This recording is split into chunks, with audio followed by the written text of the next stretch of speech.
Hello dear students, तो कैसे हैं आप सब। Welcome back in my YouTube channel HB teaching track. तो जैसे कि हमारा लेक्चर चल रहा था 01 sexual reproduction in flowering plant, यानी फूलों वाले पौधों में लैंगिक जनन। तो ये हमारा लेक्चर हमने लास्ट टाइम लिया था, तो किसी टेक्निकल एरर के कारण जो है आगे के जो है टॉपिक्स कवर नहीं हो पाए थे। फिलहाल आज हम आगे के टॉपिक भी कवर करेंगे। पहले क्विक रिवीजन कर लेते हैं हम कि कहां से शुरू हुए थे, कहां पहुंच गए और कहां पर हमें पहुंचना है। Let's see.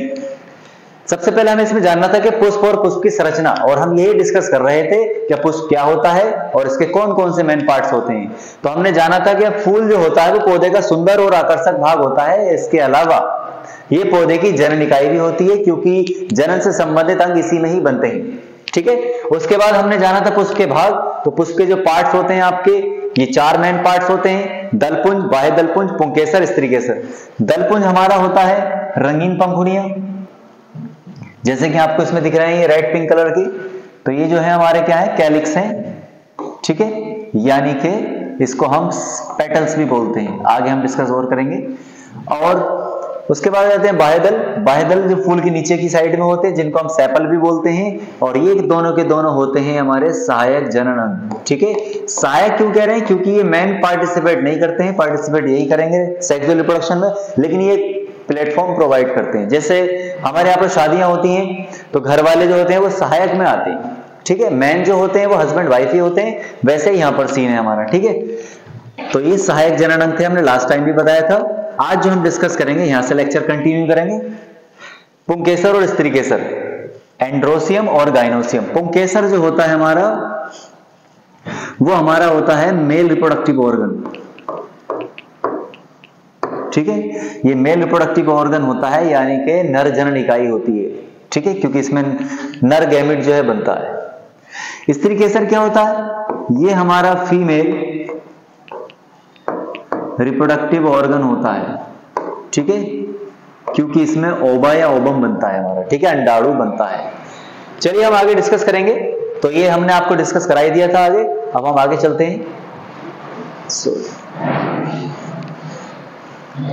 चलिए कुछ पार्ट्स और थे।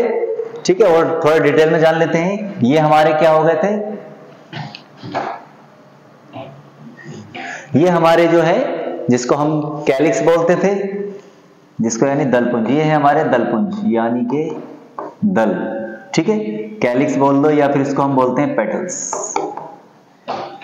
और ये हमारे होते हैं बाह्यदल, जो अभी मैं बता रहा था, यहां पर शो हो रहे हैं।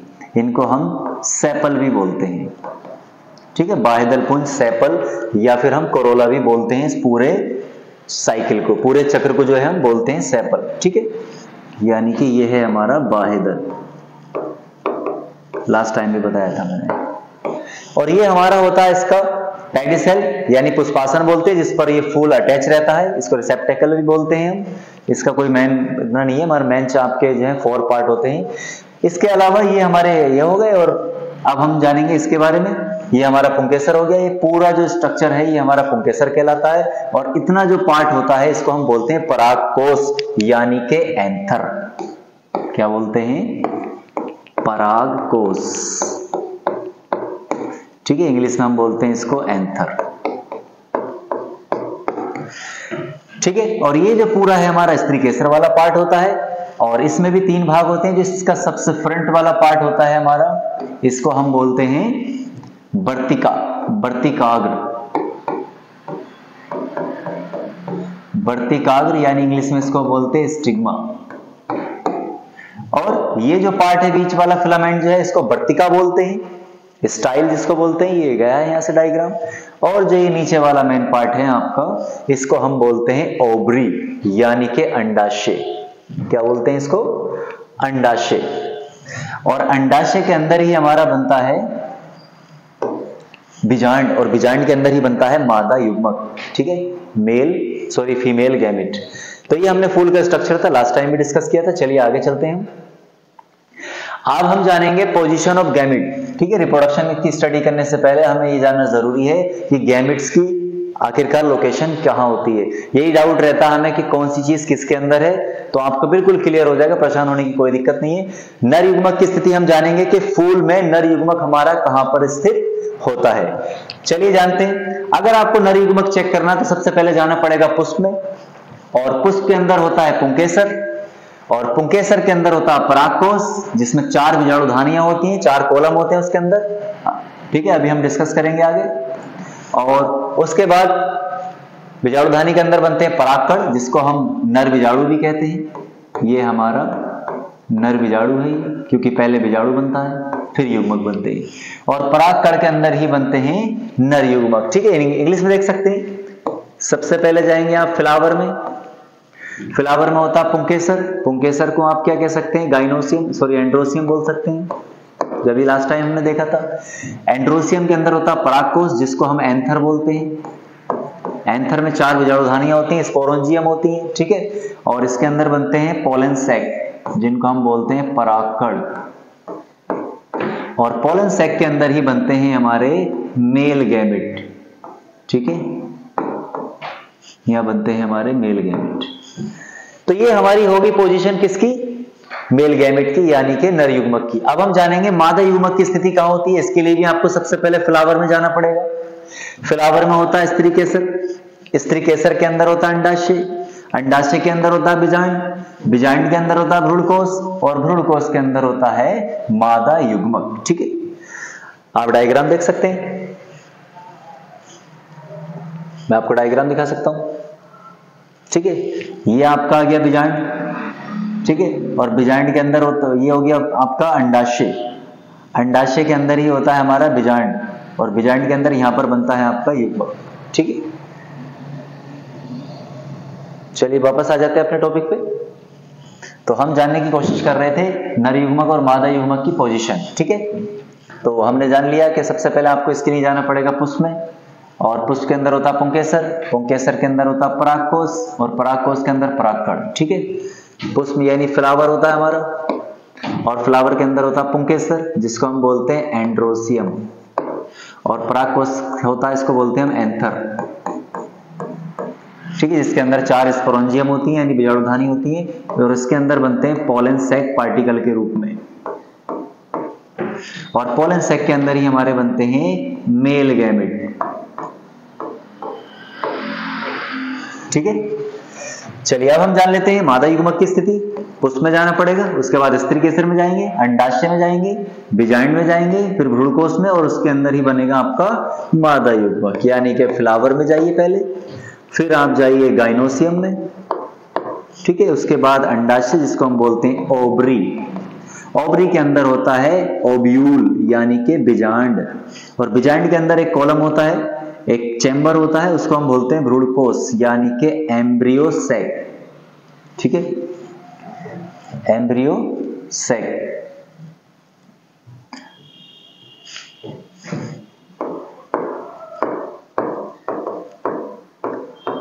और एम्ब्रियो सैक के अंदर ही बनता है हमारा फीमेल गैमेट। ठीक है, तो ये हमारी हो गई लोकेशन। इंपॉर्टेंट टॉपिक है, नीट में भी यहां से क्वेश्चन पूछते हैं कि पोजीशन पूछ लेते हैं आपकी। ठीक है, चलिए इतना जानेंगे, आप आगे बढ़ते हैं। चलिए हमने पोजीशन भी देख ली, और अब हम इनके स्ट्रक्चर के बारे में जानेंगे कि मुख्य जनन जो है, थोड़ा इनके बारे में डिटेल में जान लेते हैं। तो नर जनन आ गया है हमारा, जिसको हम बोलते हैं परागकोश, और हम परागकोश के बारे में जानेंगे। ठीक है, जैसे अभी हमने बताया ये पूरा है परागकोश। ठीक है, और परागकोश, ये परागकोश वाला भाग ये, और पूरा कहलाता है आपका पुंकेसर। ठीक है, इसको अगर हम इस तरीके से स्लाइड काट दें इसकी, यानी ट्रांसवर्स सेक्शन में इसको काट दें हम, तो इसके अंदर 4 स्पोरेंजियम दिखाई देंगे, यानी कि 4 कॉलम दिखाई देंगे आपको, और इनके अंदर ही बनेंगे ये आपके पोलन सैक यानी कि परागकण। ठीक है, पोलन सैक के अंदर ही क्या बनना है? पोलन ग्रैन्स बोल सकते हैं इनको। चलिए इसके बारे में डिटेल में जान लेते हैं। पुंकेसर का अगर जो फूला हुआ भाग होता है वो परागकोश कहलाता है, यानी इसकी बात चल रही है। ये समांतर पालियों में विभाजित होता है, ये पालियां हैं, इसमें सेक्शन डिवाइड है। ये पालियां एक गहरी खांच द्वारा अलग होती हैं, ये इनके बीच में, इसको हम खांच बोल रहे हैं, जो एक कनेक्टिव टिश्यू द्वारा जुड़ी रहती है। यहाँ पर एक थोड़ा सा केमिकल्स बनता है जिससे जुड़ी रहती है। इसके अंदर परागकणों का निर्माण होता है, यानी पोलन ग्रैन्स बनते हैं, जिनको हम बीजाणु भी कहते हैं, नर बीजाणु। और एक परागकोश में सामान्यतः 4 बीजाणुधानी हमारी होती हैं। ठीक है, तो हमने पुंकेसर के बारे में जान लिया, क्योंकि ये हमारा मुख्य जनन अंग है, इसके बारे में जानना जरूरी है। इसके बाद हम जानेंगे बीजांड के बारे में। ठीक है, चलिए बीजांड के बारे में जान लेते हैं। बीजांड क्या है? हमारा मादा जनन वाला भाग है जिसके अंदर आपके मादा युग्मक बनेंगे। चलिए इसके बारे में जान लेते हैं हम। बीजांड काय में उपस्थित होता है, ये बात अभी हम पीछे जान चुके हैं। जो इसके बाहर वाली आउटर लेयर थी, ठीक है, जो इस तरीके से यहां पर थी आपकी, इसके अंदर जो ये बंद था, तो ये वाला भाग हमारा कहलाता था बीजांड काय यानी कि ओवरी, ठीक है, उसमें उपस्थित होता है। ये एक अंडाकार संरचना होती है, थोड़ी ओवल शेप होती है। ये बीजांड जिस ग्रंथ से जुड़ा होता है उस स्थान को हम हाइलम बोलते हैं, ठीक है, जिस स्थान से जुड़ा होता है, ये यहां से कनेक्शन हुआ होता है, इसको इस वाले भाग को हम क्या बोलते हैं? हाइलम बोलते हैं, जिससे बीजांड ग्रंथ से जुड़ा रहता है, यानी ये हिस्सा जुड़ा रहता है। उसके बाद इस पर दोहरा आवरण चढ़ा हुआ होता है। देखिए लेयर चढ़ा हुई है, एक लेयर ये है हमारी और एक लेयर ये है, ठीक है, इस पे दोहरा आवरण चढ़ा हुआ होता है। जो भाग आवरण से ढका नहीं होता उसे हम बीजांड द्वार कहते हैं, यानी माइक्रोपाइल। ये है हमारा माइक्रोपाइल, ठीक है।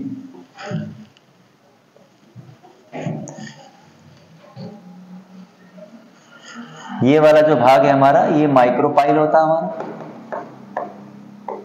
और यहीं से जो है हमारा मेल गैमेट एंटर करता है, ठीक है, पोलन सेक्स से होते हुए, वर्तिका से होते हुए, वर्तिका से यहां पर हमारा एंटर कर जाता है, ठीक है। ये वाला जो चेंबर है इसके अंदर भ्रूण कोश वाला होता है, और इसके ठीक विपरीत वाले हिस्से को चलेजा बोलते हैं, यानी कि ये माइक्रोपाइल है, और इसके अपोजिट जो साइड में होता है ये होता हमारा चलेजा, जिसको हम हिंदी में बोलते हैं निभाग। और कभी कभी जो है यहां से भी जो है एंटर कर जाता है गैमेट, यानी यहां से भी डायरेक्ट, वैसे तो मेन गेट जो है वो ये है यहां से एंटर करने का, लेकिन कभी कभी यहां से भी एंटर कर जाता है, इसको हम बोलते हैं निभाग। और इसके ठीक विपरीत हिस्से को चलेजा बोलते हैं। बीजांड के अंदर जो होता है भ्रूण कोश होता है, जिसको हम एम्ब्रियो सैक बोलते हैं, दैट इज एम्ब्रियो सैक,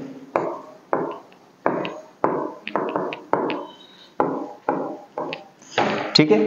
और इसके अंदर ही युग्मक बनते हैं और निषेचन होता है, ठीक है। एक बार ओवरव्यू इसका और देख लीजिए। ये हमारा बीजांड है, ठीक है। बीजांड किसके अंदर होता है? अंडाशय की, जिसको हम ओवरी बोलते हैं, और इसका जो ग्रंथ जुड़ा हुआ होता है उस भाग को हम हाइलम बोलते हैं, और इस पर लेयर चढ़ी हुई होती है, और जिस पे लेयर चढ़ी हुई नहीं होती है ये होता है माइक्रोपाइल, यानी कि बीजांड द्वार, ठीक है। यहां से एंटर करेगा गैमेट हमारा।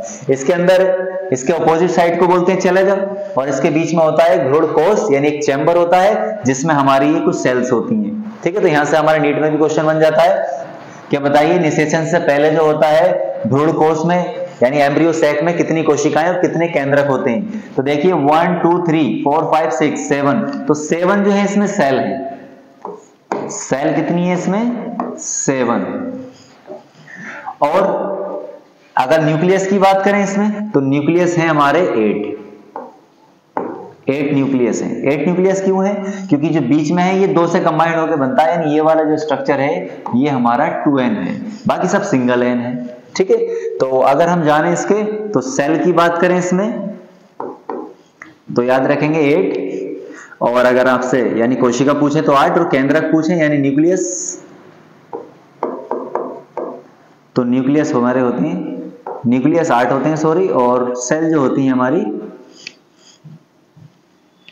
वो 7 होती हैं, ठीक है, क्योंकि बीच वाले में न्यूक्लियस हमारे डबल हो जाता है। अब वो कैसे डबल होता है उसकी प्रोसेस जब हम प्रोसेस पढ़ेंगे तो उसमें पता चल जाएगा आपको, ठीक है। तो ये हो गया हमारा बीजांड की संरचना। बीजांड के बारे में हमने जान लिया, अलग से चित्र भी आता है, draw level diagram of ovule, यानी कि बीजांड का नामांकित चित्र बनाइए, ठीक है। तो इसके डायग्राम भी बहुत इंपॉर्टेंट है। तो ये हमने अभी तक जान लिया पुंकेसर क्या होता है, और यानी कि हमने एंथर के बारे में जान लिया और बीजांड के बारे में भी जान लिया। चलिए आगे बढ़ते हैं। चलिए अब हम जानेंगे पुष्प में लैंगिक जनन की प्रक्रिया, ठीक है। वो कौन कौन से स्टेप जो है सेक्सुअल रिप्रोडक्शन में आते हैं फूलों में, चलिए देख लेते हैं। पहला स्टेप हमारा आएगा बीजाणु जनन, ठीक है। जाहिर सी बात है पहले बीजाणु बनेंगे, स्टार्टिंग में हमें पता चल चुका है, और बीजाणु के अंदर जो बनेंगे फिर युग्मक बनेंगे हमारे, ठीक है। नर वाले भाग में नर बीजाणु बनेगा, और मादा वाले भाग में बनेगा आपका मादा बीजाणु जनन, मादा बीजाणु बनेगा, ठीक है। तो आज जो हम कवर करेंगे वो नर वाला करेंगे, यानी नर बीजाणु जनन पढ़ेंगे और उसके अंदर नर युग्मक पढ़ेंगे। मादा वाला जो जेनेसिस है यानी जनन है वो हम नेक्स्ट वाले लेक्चर में करेंगे, ठीक है। तो चलिए हम जान लेते हैं बीजाणु जनन के बारे में क्या होता है। तो बीजाणु जनन नाम से पता चल रहा है, बीजाणु के निर्माण की प्रक्रिया को ही हम क्या कहते हैं, बीजाणु जनन कहते हैं। That is known as sporogenesis in English, ठीक है। इंग्लिश में इसको हम स्पोरोजेनेसिस बोलते हैं। डेफिनेशन सिंपल हो जाएगी, वे प्रक्रिया जिसमें मात्र कोशिका से यानी मदर सेल से बीजाणुओं का निर्माण होता है, आपकी क्या कहलाएगी, बीजाणु जनन कहलाएगी। मदर सेल क्यों कह रहे हैं भाई, जिस सेल से स्पोर बनेगा, तो बनने का मतलब पैदा हुआ, इसलिए उसको हम मदर के जो है नाम दे रहे हैं। तो मात्र कोशिका से बीजाणुओं के निर्माण की प्रक्रिया को बीजाणु जनन कहते हैं। जैसे परागकोश में परागकणों का बनना, स्पोर का बनना, ये दो प्रकार का होता है। पहला होता है नर बीजाणु जनन और दूसरा हमारा होता है मादा बीजाणु जनन, ठीक है। इसको मेल स्पोरोजेनेसिस बोलते हैं और इसको हम बोलते हैं फीमेल स्पोरोजेनेसिस, ठीक है। तो आज जो हम डिस्कस करेंगे वो नर बीजाणु जनन करेंगे, यानी मेल वाला जो है सेक्शन आज हम कंप्लीट करेंगे। चलिए स्टार्ट करते हैं। तो ये स्लाइड ओपन कर दी है मैंने लघु बीजाणु जनन की। तो पहले तो आप ये समझ लो, क्वेश्चन की कंडीशन को समझना बहुत जरूरी है, क्योंकि हमारे टॉपिक तैयार भी होता है लेकिन हम क्वेश्चन को नहीं समझ पाते तो आंसर भी नहीं कर पाते। तो पहले क्वेश्चन को समझना जरूरी है कि किस तरीके से वो हमसे पूछ सकता है, ठीक है। चलिए लघु बीजाणु जनन कहे तब भी यही टॉपिक है आपका। इसके अलावा आपसे कह सकता है वो नर बीजाणु जनन, तब भी आप यही वाला टॉपिक करेंगे। इसके अलावा आपसे कह सकता है वो सूक्ष्म जनन, तब भी आप यही करेंगे। इंग्लिश में लिख ही दिया मैंने माइक्रोस्पोरोजेनेसिस, ठीक है। तो ये तीन नाम मोस्टली चलते हैं, इनको दिमाग में रहना चाहिए आपका। चलिए हम आगे डिस्कस करते हैं। ये थ्योरी पढ़ने से पहले आप डायग्राम को देख लीजिए, क्योंकि डायग्राम का ही खेल है। डायग्राम आप अच्छे से समझ लेंगे तो थ्योरी रटने की बिल्कुल भी जरूरत आपको नहीं पड़ेगी, ठीक है। तो स्लाइड आपकी ओपन हो चुकी है। यहां हम जानेंगे स्पोरोजेनेसिस की जो प्रोसेस है वो किस तरीके से होती है। तो डायग्राम को अच्छे से समझ लीजिए आप, ठीक है। डायग्राम आपको समझ में आ जाएंगे तो थ्योरी आपको रटने की बिल्कुल भी जरूरत नहीं पड़ेगी, ठीक है। स्पोरोजेनेसिस देखिए, ये है आपका परागकोश। स्टार्टिंग कहां से हो रही है समझ लो, क्योंकि ये डायग्राम देख के पता नहीं चलता कि फूल में ये कहां हो रही होगी प्रोसेस। तो ये हो रही है आपकी परागकोश में। अब परागकोश कहां होता है पीछे आपको डिटेल में बता दिया गया है, बिल्कुल एग्जैक्ट लोकेशन आपको दिखा दी गई है। तो स्टार्टिंग में ये कैसा होता है, अनडेवलप्ड होता है, मेरिस्टेमेटिक सेल से मिलकर बना होता है। मेरिस्टेमेटिक सेल्स या विभज्योति की कोशिकाएं क्या होती हैं, जिनमें विभाजन की क्षमता होती है, यानी जो ग्रोथ करने के काबिल होती हैं, उनको हम बोलते हैं। तो ये आपका ए डायग्राम है। फिर क्या होता है, इसमें भी 4 सेक्शन नहीं बने हैं क्योंकि वो 4 पाली युक्त होती है। फिर ये सेक्शन में डिवाइड होना शुरू हो जाती है। तो जब सेक्शन में कॉर्नर बनना स्टार्ट होते हैं इसमें, तो एक सेल जो है वो संरचना में अलग हो जाती है, प्रोटोप्लाज्म को एब्जॉर्ब करके थोड़ी ताकतवर हो जाती है। बीच में प्रोकॉम्बियल बन जाता है, यानी वैस्कुलेटिंग सिस्टम बन जाता है। इसको हम बोलते हैं संवहन तंत्र, ठीक है। जो जाइलम और फ्लोएम होते हैं, यानी वाटर की और फूड की जो सप्लाई करते हैं प्लांट में, वो इसके थ्रू होती है हमारी। फिर काफी डेवलपमेंट के बाद ये 4 सेक्शन में डिवाइड हो जाती है, यानी 4 पाली युक्त हो जाती है संरचना। इसका ये कॉर्नर दिखाया गया है, इसमें कई लेयर बनती हैं, उसके बारे में हम जानेंगे, ठीक है। चलिए पीछे अब चलते हैं। देखिए थ्योरी देख लीजिए इसकी, बहुत आसान होगी आपकी थ्योरी, डायग्राम समझ लेंगे अच्छे से तो हम। देखिए क्या कह रहे हैं, परागकोश। पहले हम लघु बीजाणु की जनन की डेफिनेशन देख लेते हैं। परागकोश या बीजाणुधानी में परागकणों के निर्माण की प्रक्रिया को ही लघु बीजाणु जनन कहते हैं। लघु क्यों कह रहे हैं, क्योंकि ये मादा की कंपेयर में छोटा होता है साइज में, इसलिए इसको लघु वर्ड यूज करते हैं, यानी स्मॉल, माइक्रो। प्रारंभ में बीजाणुधानी कैसी होती है, विभज्योति की कोशिकाओं से निर्मित होती है, जैसे कि हमने अभी आपको डायग्राम कुछ इस तरीके का दिखाया था, ठीक है। इसके अंदर इस तरीके से सेल्स थी आपकी बहुत सारी, ठीक है। तो प्रारंभ में कैसी संरचना होती है, प्रारंभ में बीजाणुधानी विभज्योति की कोशिकाओं से निर्मित एक संरचना होती है, ठीक है। इसकी बाह्य परत को हम क्या कहते हैं, इसकी बाह्य परत को हम कहते हैं एपिडर्मिस, यानी कि बाह्य त्वचा, ठीक है। उसके बाद क्या होता है, पहले इसका आकार अंडे जैसा होता है, लेकिन बीजाणु जनन के समय क्या होता है, ये अंदर की ओर धंसकर 4 पाली युक्त हो जाती है। यानी अगर हम इसका अगला डायग्राम देखें तो ये कुछ 4 सेक्शन में डिवाइड होना शुरू हो जाती है, ठीक है। तो हर सेक्शन की जो एक सेल होती है यहाँ पर, वो संरचना में क्या हो जाती है हमारी, अलग हो जाती है, और कुछ सेल जो है यहाँ पर कलेक्ट हो जाती है, ठीक है। तो ये हो गई हमारी एक एक कोशिका। लेकिन बीजाणु जनन के समय क्या होता है, 4 पालियों में धंसकर जो 4 पाली युक्त हो जाती है। प्रत्येक पाली की एक एक कोशिका गाढ़े जीव द्रव्य के कारण संरचना में अलग हो जाती है। इस तरीके से संरचना में अलग हो जाएगी, जिसे हम कहते हैं आर्किस्पोरियल सेल। इसका जो नाम दिया गया है क्या है, आर्कीस्पोरियल सेल। ठीक है, आर्कीस्पोरियल सेल हो जाएगा आपका। फिर क्या होता है, और बीच में क्या होता है, एक प्रोकॉम्बियल सेल इकट्ठी हो जाती है, जिसके बारे में अभी बताया था, जो टिश्यूज बन जाते हैं बीच में कुछ, ये जो वैस्कुलेटिंग का काम करते हैं, यानी संवहन का, वाटर सप्लाई वगैरह करते हैं आपके, जो बाद में संवहन ऊतक का कार्य करते हैं। इसी के बारे में बता रहा था अभी आपको मैं। आर्कीस्पोरियल सेल में क्या होता है, एक अनुप्रस्थ विभाजन होता है। जो ये आर्कीस्पोरियल सेल है, इसमें एक डिवीजन होता है आगे चल के, और फिर जो है दो सेल्स बन जाती हैं हमारी, जैसे कि अभी आपको डायग्राम में दिखाया था। ठीक है, ये आपकी आर्कीस्पोरियल सेल थी, फिर इसमें डिवीजन हो गया तो दो बन जाते हैं। तो बाहर की तरफ बनता है एक आपकी, जिसको हम बोलते हैं प्राइमरी पैराइटल सेल। ये आउटसाइड की, बाहर की तरफ जो बनेगी आपकी प्राइमरी पैराइटल सेल बनेगी, और अंदर की तरफ जो बनती है वो प्राइमरी स्पोरोजिनस सेल बनती है। ठीक है, जिसके बारे में अभी हम पीछे देख रहे थे। चलिए आगे बढ़ते हैं। तो आर्कीस्पोरियल सेल में एक अनुप्रस्थ विभाजन के पश्चात बाहर की ओर प्राइमरी पैराइटल सेल और अंदर की ओर प्राइमरी स्पोरोजिनस सेल बनती है। प्राइमरी पैराइटल सेल में लगातार कई विभाजनों के पश्चात 6 से 7 परतें निर्मित हो जाती हैं, जिनमें सबसे बाहरी परत एंडोथीसियम कहलाती है। ठीक है, 2 से 5 परतें जो होती हैं बीच की, उनको मिडिल लेयर बोलते हैं, और अंदर वाली परत को हम बोलते हैं टैपेटम। इसके अलावा प्राइमरी स्पोरोजिनस सेल बहुत से समसूत्री विभाजनों के पश्चात माइक्रोस्पोर मदर सेल बनाती है, और इसी से बनता है हमारा एमएमसी, यानी इसको हम शॉर्ट में बोलते हैं एमएमसी, माइक्रोस्पोर मदर सेल, यानी जो स्पोर का फॉर्मेशन यानी परागकण का फॉर्मेशन करेगी। इस एमएमसी से आगुलित परागकण का निर्माण हो जाता है, जबकि प्राइमरी पैराइटल सेल, पीपीसी का मतलब है प्राइमरी पैराइटल सेल से निर्मित होने वाली सभी परतें विकसित हो रहे परागकणों को पोषण का प्रदान करती हैं, यानी कि उसको पोषण देने का कार्य करती हैं। ठीक है, जरा एक बार ओवरव्यू देख लें इसके डायग्राम के। चलिए ओवरव्यू देख लेते हैं इसका। देखिए थ्योरी डायग्राम के हिसाब से हम स्टडी करेंगे। हमने आपको बताया परागकोश प्रारंभ में क्या होता है, परागकोश प्रारंभ में जो होता है वो आपका विभव ज्योति की कोशिकाओं से निर्मित संरचना होती है। ठीक है, जो ये सेल्स अंदर दिख रही हैं आपको कटिंग वाली, इनको हम बोलते हैं मेरिस्टेमेटिक सेल। ठीक है, मैंने शॉर्ट में लिख दिया, पीछे देख सकते हैं इसकी फुल फॉर्म। और इसकी जो बाह्य परत होती है इसको हम बोलते हैं बाह्य त्वचा, यानी कि एपिडर्मिस। ठीक है, फिर क्या होता है, बीजाणु जनन के समय ये चारों ओर से धंसना प्रारंभ हो जाती है, तो इसके 4 कॉर्नर बन जाते हैं, और इनके हर कोने पर जो है एक एक कोशिका जो है संरचना में अलग हो जाती है, जिसको हम बोलते हैं आर्कीस्पोरियल सेल। क्या बोलते हैं, आर्कीस्पोरियल सेल। तो ये है, ये है, ये है, ये है। ठीक है, और बीच में कुछ सेल्स इकट्ठी हो जाती हैं, जिसको हम बोलते हैं प्रोकॉम्बियल, यानी जो संवहन ऊतक का कार्य करता है। फिर क्या होता है, जो ये आर्कीस्पोरियल सेल है इसमें डिवीजन होता है, और डिवीजन के बाद जो है बाहर की ओर प्राइमरी पैराइटल सेल बनती है, जिसको हम पीपीसी बोल सकते हैं, और अंदर की ओर प्राइमरी स्पोरोजिनस सेल, जिसको हम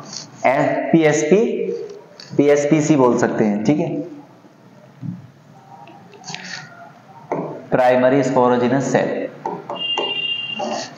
ठीक है, उसके बाद क्या हो जाता है, ये संरचना 4 पाली युक्त हो जाती है आपकी। ठीक है, और प्राइमरी स्पोरोजिनस सेल से ही क्या बनेगा, आपका स्पोर का फॉर्मेशन होगा, जैसे कि अभी आपको पीछे बताया गया था। ठीक है, ये आपका जो बाद में जो है वेस्कुलर सिस्टम का काम करेगा, जो बीच में प्रोकॉम्बियल बना था। आर्कीस्पोरियल सेल में एक विभाजन होता है, और उसमें क्या बन जाती है, प्राइमरी पैराइटल सेल बन जाती है बाहर की ओर, और अंदर की ओर जो बनती है उसको बोलते हैं प्राइमरी स्पोरोजिनस सेल। ठीक है, अब प्राइमरी पैराइटल सेल में कई विभाजनों के पश्चात क्या हो जाता है, 6 से 7 परतें निर्मित हो जाती है, इसमें लगातार विभाजन होते रहते हैं, जिनमें सबसे बाहरी परत को हम कहते हैं एंडोथीसियम, और अंदर की जो 2 से 5 परतें होती हैं उसको मिडिल लेयर बोलते हैं, और जो सबसे अंदर वाली परत होती है उसको बोलते हैं हम टैपेटम। इसके अलावा प्राइमरी स्पोरोजिनस सेल बहुत से समसूत्री विभाजनों के पश्चात माइक्रोस्पोर मदर सेल बनाती है, यानी कि जिसको हम एमएमसी बोलते हैं, और एमएमसी से बनता है परागकण। ठीक है, और जबकि पीपीसी क्या करती है, जो निर्मित हो रहा है परागकण है, भ्रूण है, उसको जो है न्यूट्रिशन यानी पोषण प्रदान करने का कार्य करती है। तो हम ये वाली लाइन डिस्कस कर रहे थे कि 6 से 7 परतें निर्मित हो जाती हैं प्राइमरी पैराइटल सेल में। तो ये लास्ट में आ जाइए आप, यहां पर लेयर बनेगी आपकी, जो सबसे बाहर वाली लेयर होगी हमारी उसको हम बोलेंगे एंडोथीसियम। ठीक है, क्या बोलेंगे इसको, एंडोथीसियम। और जो बीच में कई लेयर बनती हैं आपकी, यहां पर बन गई, यहां पर बन गई। ठीक है, तो इनको हम बोलते हैं मिडिल लेयर।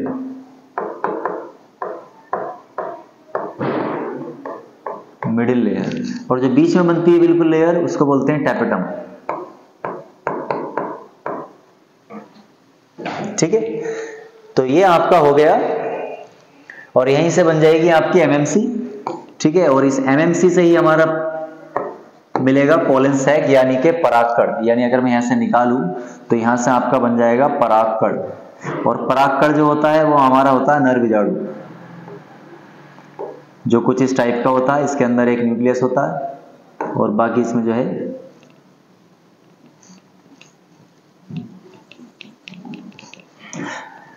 तो जो परागकण हमारा बनता है उसका स्ट्रक्चर कुछ इस तरीके का होता है। इस पे एक बाह्य कांटेदार परत होती है और बीच में इसके एक न्यूक्लियस होता है, और बाकी इसकी जो खाली जगह होती है यहाँ पर होता है हमारा साइटोप्लाज्म भरा हुआ। तो ये बन जाता है हमारा परागकण, यानी यहाँ हमारी प्रोसेस कंप्लीट हो जाती है बीजाणु जनन की। बीजाणु जनन हमारा हो गया कंप्लीट। ठीक है, इसके बाद होता है हमारा नर युग्मक जनन। ठीक है,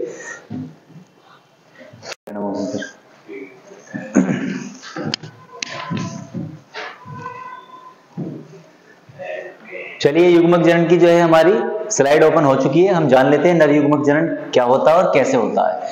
तो डेफिनेशन तो सिंपल है, परागकणों में नर युग्मक के निर्माण की प्रक्रिया को ही हम नर युग्मक जनन कहते हैं। ठीक है, और अब परागकण की जरा डिस्कस कर लेते हैं हम थोड़ी सी। जब परागकण का नाम आ गया तो अभी पीछे हमने एमएमसी से परागकण को बनाया था, और परागकण जो है हमारी कुछ इस तरीके की शेप होती है। इसको देख लीजिए, इस पे एक आउटर लाइनिंग होती है जो कि थोड़ी रफ होती है, हार्ड होती है, और इसके अंदर होता है एक न्यूक्लियस। ठीक है, ये हो गया हमारा ए डायग्राम।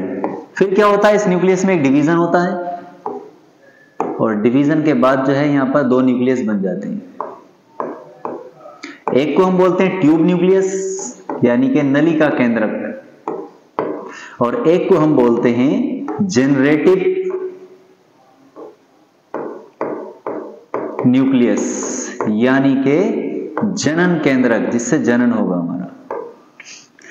उसके बाद क्या बता रहे हैं, देखो ये लिखा हुआ है यहाँ पर, इस विभाजन के पश्चात में इसमें जो विभाजन होता है उसके बाद दो केंद्रक बन जाते हैं, जिसमें से एक केंद्रक को ट्यूब न्यूक्लियस यानी नलिका केंद्रक और दूसरे को कहते हैं जनन केंद्रक यानी के जनरेटिव न्यूक्लियस। जनन केंद्रक में एक और विभाजन होता है। ठीक है, जो ये जनन केंद्रक है हमारा, इसमें हमारा एक डिवीजन और होगा,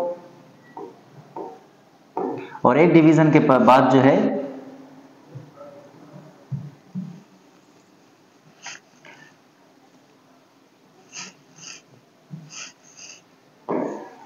जो हमारा जनरेटिव वाला था, इसमें हमारा एक न्यूक्लियस और हो जाएगा, ये दो न्यूक्लियस में कन्वर्ट हो जाएगा हमारा। ठीक है, जनन केंद्रक में एक विभाजन होता है और दो केंद्रकों का निर्माण हो जाता है। अब नलिका केंद्रक क्या होता है, इसमें डिवीजन नहीं होता। इसके बाद ये युग्मकों के विकास के लिए क्या करता है, पोषण प्रदान करता है। यानी ये वाला जो हमारा न्यूक्लियस बचा, ये इसको न्यूट्रिशन प्रोवाइड कराने का वो काम करेगा। तो ये बन जाते हैं हमारे वो दो नर युग्मक, और यही जो है आगे चल के जब हम देखेंगे तो यही जो है बीजांड में एंटर करेंगे, ये दोनों गैमेट्स। ठीक है, इसको हम बाहर निकाल लेते हैं। ये दोनों न्यूक्लियस ही जो है हमारे एंटर करेंगे बीजांड में। ठीक है, जब उसमें एंटर कर जाएंगे वहां पर बना हुआ होगा आपका मादा युग्मक, ये उसके साथ कंबाइन करेंगे, संलयित हो जाएंगे और जाइगोट बनाएंगे। और जाइगोट के बाद क्या होता है वो सेक्सुअल रिप्रोडक्शन में आपको बता ही दिया था, और आगे भी हम डिस्कस करेंगे।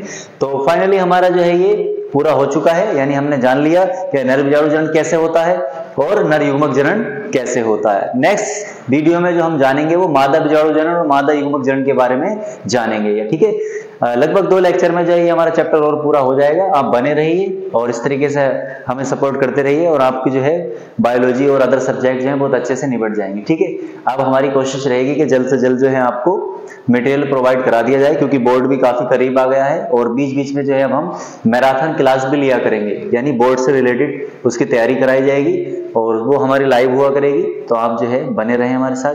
Thank you.